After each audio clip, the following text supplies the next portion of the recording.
back with comedian David Boyle, and I'm quitting alcohol. So the technical issues on the podcast remain, and I don't know what I can do about it at this point. I sent an angry fucking email to them. I even said I'm disgusted. I am fucking disgusted in your customer service.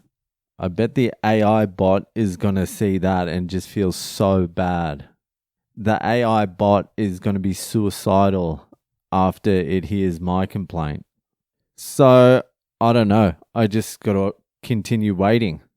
There's 100 episodes up there. Everything else is fucking in the ether at the moment. Anyway, fucking went out last night, met my good friend, comedian Ashwin. What's his last name again? I can't remember. It's Ashwin. He's lucky I remember his fucking first name. How about that? Ashwin Srinivas. That's it? Is it? Something like that. Anyway, he's so fucking funny.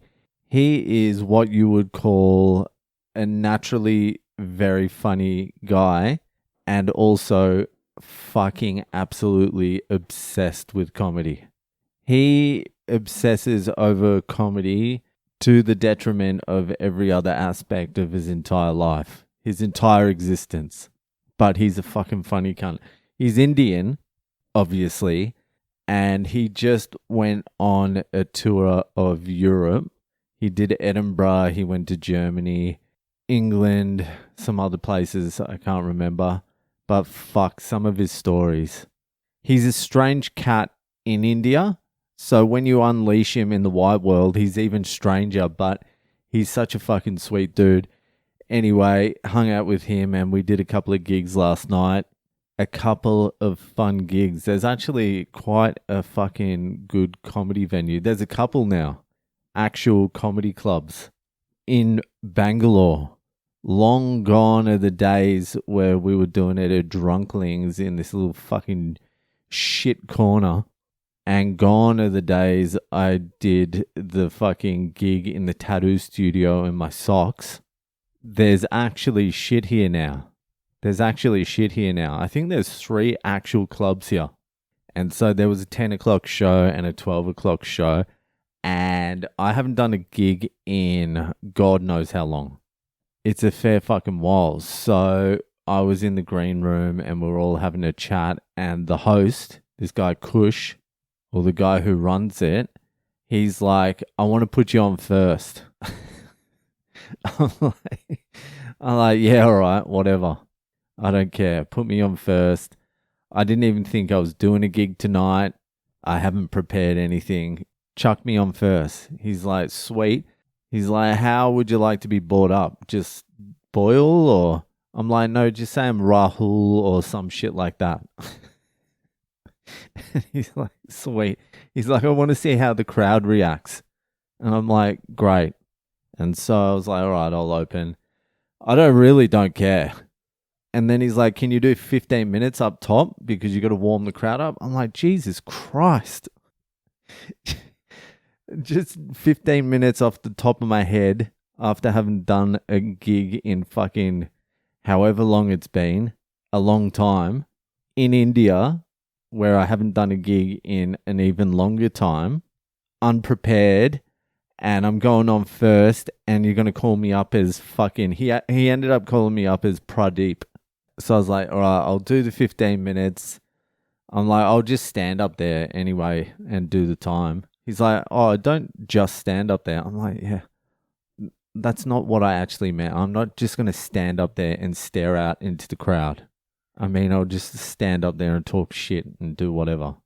So I did that. I opened 15 minutes on the first show and it was whatever because the crowd were fucking like heckling.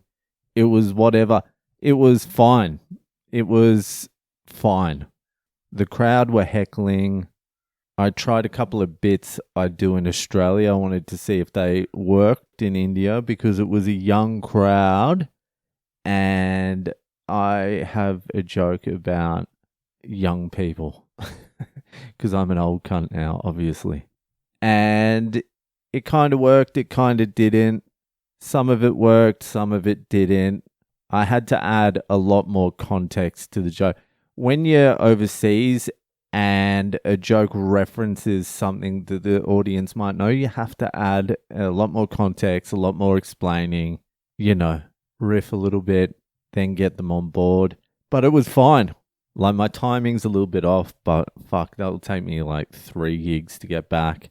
I forgot just some of the minutia, just some of the nuance and the little tags and the little inflections, but that comes back fucking quick. The work's done on the material. It's just like getting back into shape. The material's there, just need to get back into shape and just need to continue writing new material. So that was the 10 o'clock show. 12 o'clock show was fine. I would say it went slightly better than the one earlier. I thought I was going to be a little bit more nervous than I was last night. But I was just like, just get on stage and start talking and just don't stop talking. That's it. I actually love being on stage. I actually really love being on stage. It's just absolutely everything else. But there's no fucking excuses. When I get to the US, I'm going to become a networking, hustling king. I'm not even going to write jokes. I'm just going to mingle with everyone. I've seen comedians do it. I've seen the worst comedians ever not even write one funny joke in their entire career and just network themselves to a career. It can be done. That's what I need. If I had like fucking 30% less funny jokes and 30% more networking and ass kissing ability, I'd be unstoppable. I would be fucking headlining every club in the world. But instead, I've got the fuck you, I don't need anything from you, cunt attitude, and probably still 30% less funny jokes. But that is until I hit the States. Once I hit the States, I'm becoming American. I'm just going to hustle. Hustle hard. You got to hustle in the States. That's what it's all about. So that's what's happening. Anyway, I'm about to head out to a movie, an Indian movie that's 3.5 hours long and has no subtitles. I don't know why I said yes, but I did. Anyway, that'll do for tonight, and I'll see you the fuck later.